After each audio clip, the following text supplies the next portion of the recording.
government grants and $22 million from FEMA's Shelter and Services Program in September of 24.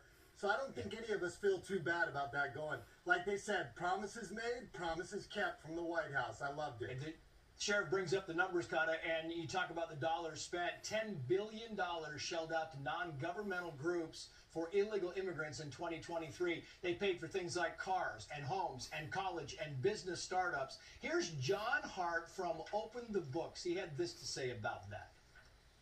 Handing people handouts to buy cars, to buy other things is not a way to structure an immigration system. It's not the right way to honor American taxpayers. It's not the right way to create, the ability for people who have a legitimate refugee claim to come here.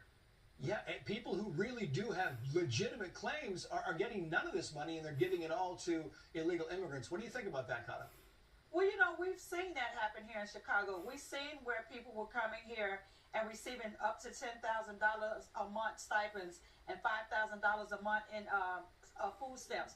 We've seen where they were giving priority housing over the homeless people who were already here in need of shelter. We've seen how our city and our mayor has allocated so much money toward this situation. We've seen how this city has spent almost $1 billion to house and take care of migrant families. We've seen the contracts for the companies that have come in to service the migrants in the shelters, how much money they've been making, how some of them were making up to over $200 an hour to provide security services, to provide nursing services. So we've seen money that has been wasted during this process.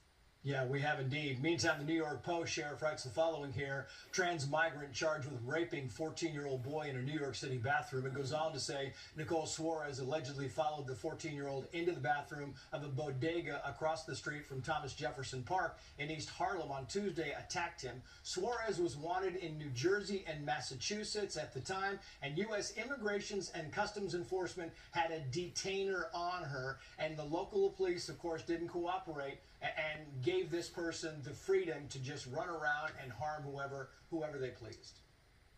And meanwhile, you have politicians like AOC and other mayors and governors trying to protect these people. This guy, girl, whatever, shouldn't have been free to go out and rape somebody in a public park. But this is what happens when you have politicians shielding them, especially like AOC out in New York. This happened right in her backyard. There should be some recompense for this family for that.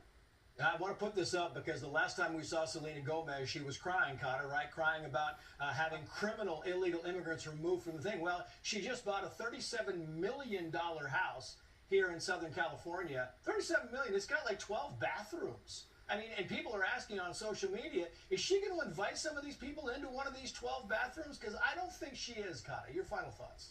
Of course she's not. And, listen here. We have to keep in mind that, yes, there are a lot of people crying. A lot of people are sad right now. But the fact of the matter is people have come to this country illegally.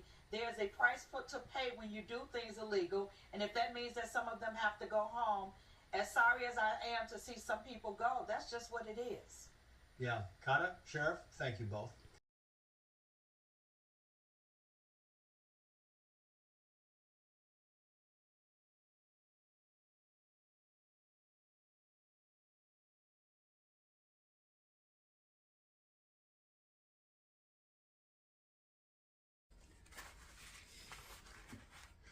This is no magic trick.